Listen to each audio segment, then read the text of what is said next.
zato što je ovo najbitniji trenutak u našoj državi, bitan za sve nas pojedinačno, bitan za naša pokolenja.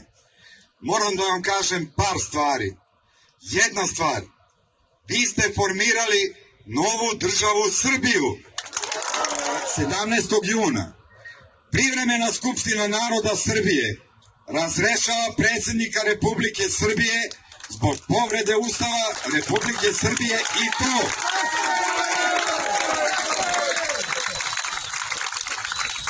da ne bude dileme, ovo je upućeno više svim pravnicima ove zemlje i tim nekim i nekakvim pravnicima koji izađu da se bore protiv notara, ne izađu protiv svih štetnih zakona donešenih protiv ove zemlje i ovog naroda. Od Briselskog sporazuma do obaveznog vakcinisanja, do nedonošenja zakona za ratne vojne invalide i za veterane.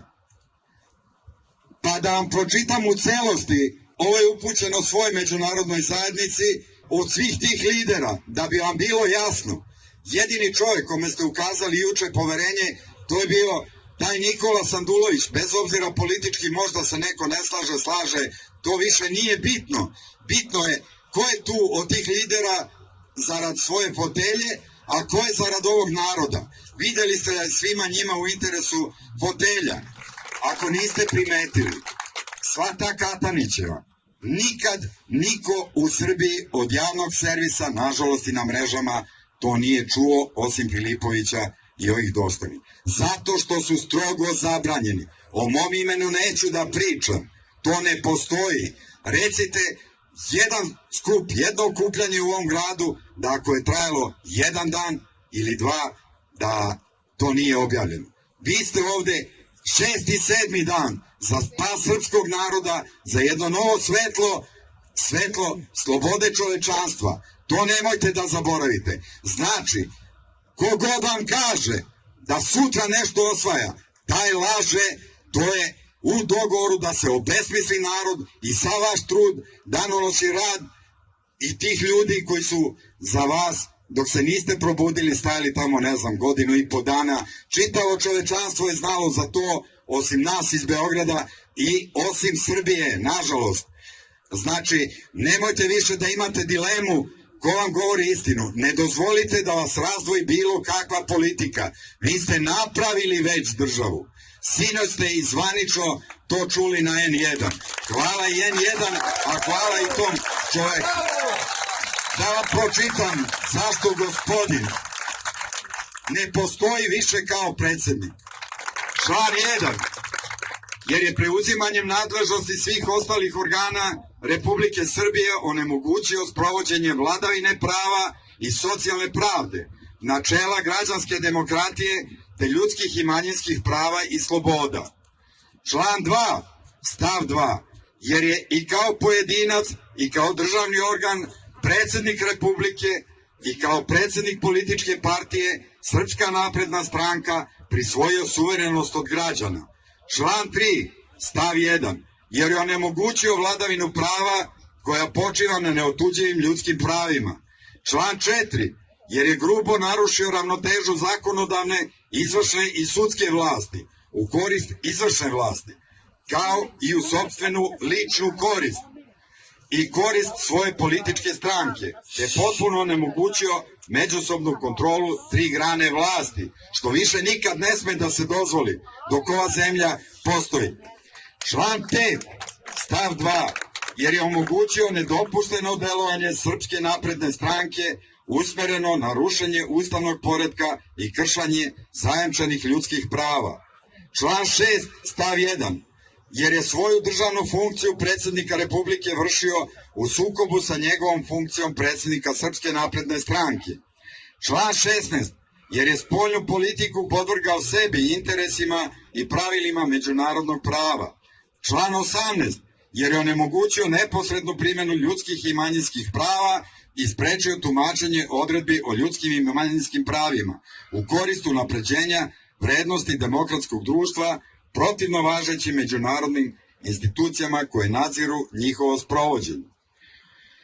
Član 19, jer je sprečio da jemstvo neotuđivih ljudskih prava u Ustavu služe očuvanju ljudskog dostojanstva i ostvarivanju pune slobode i jednakosti svakog pojedinca u pravednom, otvorenom i demokratskom društvu zasnovanom na čelu vladavine prava. Izvinjam se, samo još malo pažnje da znate sve, da vam ne pričaju tu neke bajke i o nekakvom pravu koje je vaše i ovo je vaša država i vas iz SNS-a i svih drugih stranaka, pa molim ovog puta i sve časne pripadnike SNS-a koji su kretali iz moje kancelarije kada su rušili Demokratsku stranku, kada nisu verovali da će doći na vlast.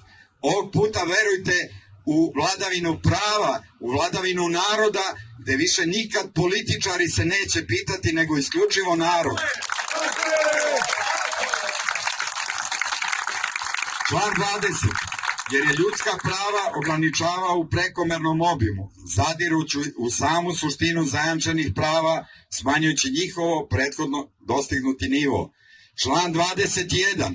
Jer je prekršio načelo zabrane diskriminacije pod formom posebnih mera uvođenih u Republici Srbiji, a posebno na štetu starije populacije. Kada vam pričamo o ovom članu 21, taj član su pripremili i za sutra, odnosno preko sutra, ali o tom ću malo kasnije.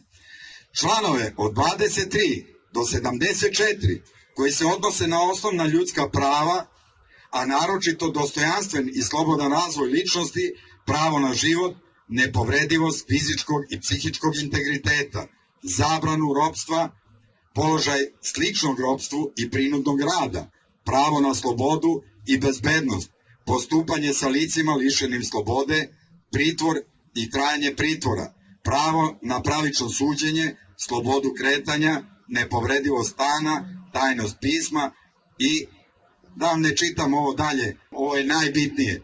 Šta se to treba po njihovom scenariju satanista, ne samo ove zemlje, nego čitavog čovečanstva gde su sluge, odnosno ta duboka država, nije duboka, ona je vidna, to je vladavina ovih ljudi u poslednjih 100 i nešto godina.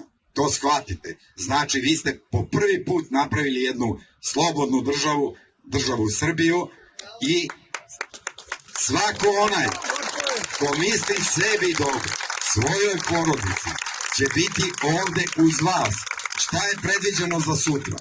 Prevara od strane satanista koju će predvoditi taj što sebe zove pravnikom i sebe vidi kao ministra. Takvi ljudi vama ne trebaju. Takvi ljudi unose razdor među vama. Takvi ljudi ne trebaju da postoje na političkoj sceni. Vi ste svi jedno. Svi vi treba da pomažete jedan drugom. Treba da širite ljubav i blagostanje.